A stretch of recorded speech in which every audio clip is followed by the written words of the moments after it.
ठाकुर जी आज सवेरे सवेरे उठे, 3.5 वर्ष के हैं। कितने बड़े? 3.5 वर्ष के। ठाकुर जी उठे, पलना से जैसे ही उठे, जोड़ते अपनी आंख मीड़ी, सोई जगन्नाथ भगवान की तरह पूरा काजर फैल गो ठाकुर जी को। घुंघराले केश नेक बिखर रहे हैं, मोर पिछ अपने कंठ में धारण कर रखा है, अपने शीश पर धारण कर रखा है। सुबह उठते ही बालक को कोई नहीं चाहिए, अपनी मैया चाहिए। ठाकुर जी को सबने गोद दी कि हमारे पास आ जा। नहीं, मैया कहाँ है? मैया पास जाऊंगो, मैया पास जाऊंगो। यशोदा मैया दही बिलो रही है और इतने में ठाकुर, कितनी सुंदर लीला है देखो।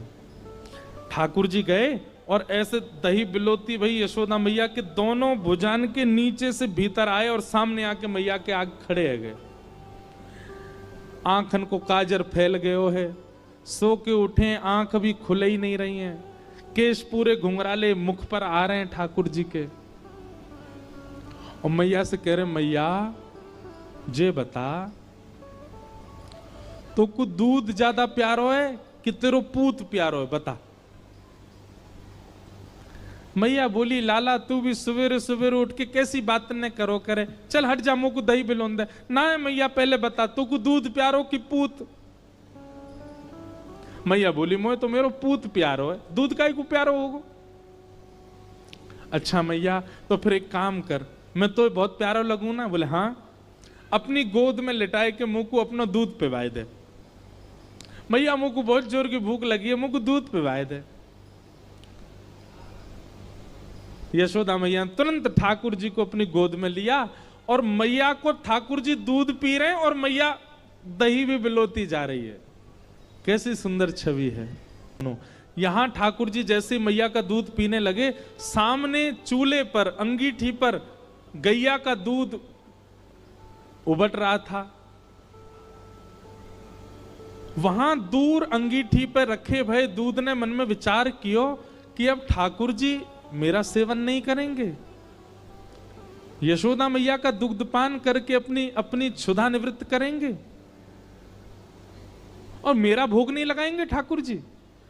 तो उसने विचार किया कि आज जब ठाकुर जी ही मेरा भोग नहीं लगाएंगे तो मैं जीवित रह के क्या करूं। तो संपूर्ण दूध उबल करके, उफन करके बाहर आने लगा, स्वयं को जलाने लगा, नष्ट करने लगा। यशोदा मैया यहां दही बिलो रही और मैया ने जैसे ही देखी कि दूध उफन करके बाहर आ रहे हो, सो मैया ने विचार किया, अरे ये तो सबरो दूध जर जाएगा।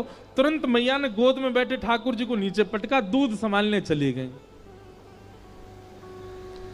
ठाकुर जी खड़े है गए। अब ही मैंने पूछी तो को दूध प्यारो कि पूत? तो बोली पूत प्यारो। और बाद दूध के पास भाज गई मैया। ठाकुर जी बोले, मैया ठीक है, आज या दूध को ही देखूंगा मैं, हैं ये ज्यादा प्यार हो तो मुझे छोड़ के भाज जाए।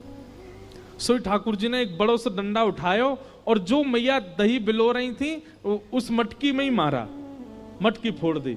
और इतना ही नहीं, इतने क्रोध में भर गए ठाकुर जी, गौरस भंडार में गए, जितनी मटकियां थी मैया यशोदा की सब फोड़ दें।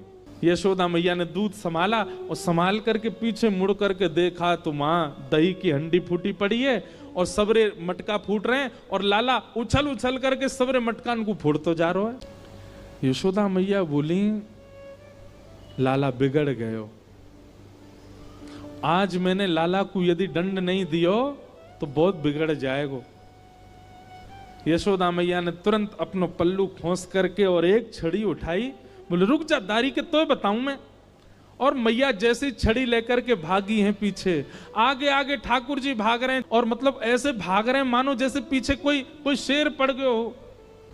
और चौकड़ी मार के भागने को मतलब ये रे, कभी कोई गली में कूद जाए, कभी कहीं से कूद जाए, कभी कहीं उछल जाए।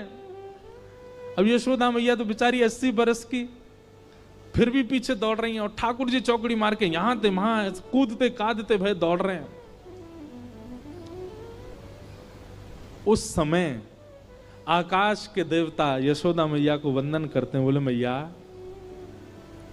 जिनके डर के मारे ब्रह्मादि देवता भी भागते हैं वो आपसे डर के भाग रहे हैं आज। यशोदा तेरे भाग्य की कही ना जाए। ठाकुर जी दौड़ रहे हैं थोड़ी दूर पहुंचे होंगे कि यशोदा मैया तो थक गई और बीच रास्ता में बैठ गई, जोर जोर से सांस लेने लगी, अपने पसीना पोंछने लगी। इतने में ठाकुर जी ने पीछे मुड़ के देखी और पीछे मुड़ करके देखी यशोदा मैया बैठ गई, एक वृक्ष की आड़ में चले गए और वहीं से कह रहे मैया का भयो, तू भाग क्यों ना रही मेरे पीछे?